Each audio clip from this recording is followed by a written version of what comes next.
Bonsoir à tous, bienvenue sur vidéobourse.fr pour une analyse moyen terme de la paire AUD-CAD. Long terme, hein, et pas moyen terme, AUD-CAD.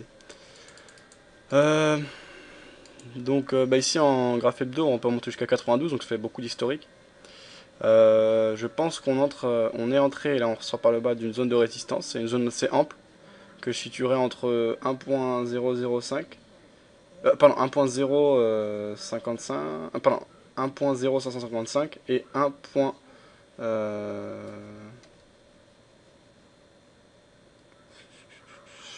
Ok, entre 1.0549 et 1.10.1029. Donc c'est ces deux zones là repérées en rouge. Donc on a une grande zone horizontale qui selon moi est une zone de rebond importante. On avait déjà eu des rebonds dans cette zone donc en 94, puis en 96 on en a eu 3. On est revenu tester cette zone en 2004, on a rebondi dessus. Là, on est revenu à tester sans parvenir à la pénétrer, donc comme en 2004, en mai 2011. On est repassé au-dessus des plus hauts de 2004 récemment. Et puis là, on repart à la baisse avec une bougie d'indication et une bougie assez franche à la baisse là, pour cette semaine. Donc, dans ce contexte, pour moi, ça me semble intéressant d'observer et de surveiller un signal de vente qu'on peut considérer de plusieurs manières. Donc sans proposition dès maintenant, c'est risqué. On est contre la tendance en cours. On n'a pas de signal majeur à part voilà, le refus des vendeurs de cesser faire et de laisser les acheteurs vraiment pénétrer dans la zone de rebond et d'hésitation qu'on a depuis bien longtemps, donc c'est quand même une zone assez crédible. Ça peut être un argument. Arguments fondamentaux, j'en ai absolument aucun, là c'est du pur technique, parce que je connais pas bien ces paires, AUD, donc le dollar australien et le dollar canadien. Donc je vais pas parler tout fondamental, mais techniquement, ça peut être un argument. C'est un argument assez faible, mais ça peut être un argument. Après, il faut avoir l'approche qui va avec, c'est-à-dire garder à l'esprit qu'on est contre la tendance, et donc c'est une approche, voilà, c'est un trade contre la tendance. Donc il faut savoir s'adapter et le prendre en considération, notamment dans la gestion de ses ordres, ses stop-loss, ses take profit, etc.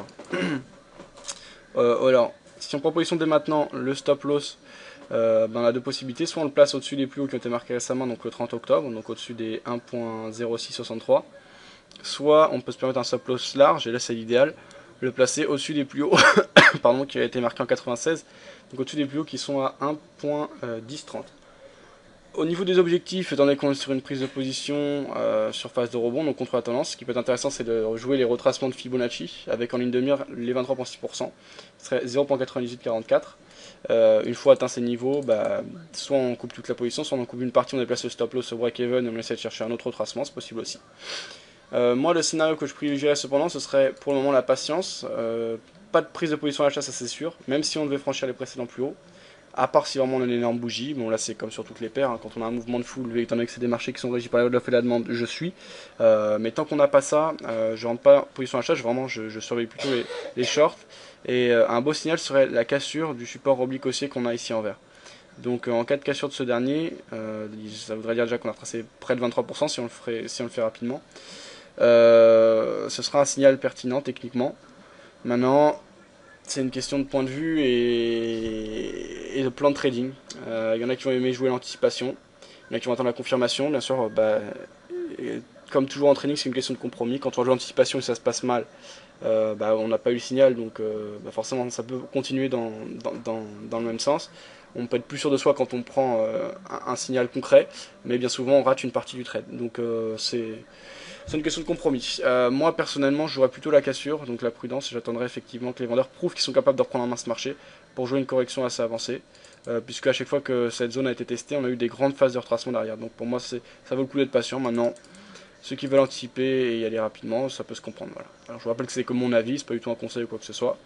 Voilà, merci. N'hésitez pas à critiquer, à donner vos avis, etc. A bientôt.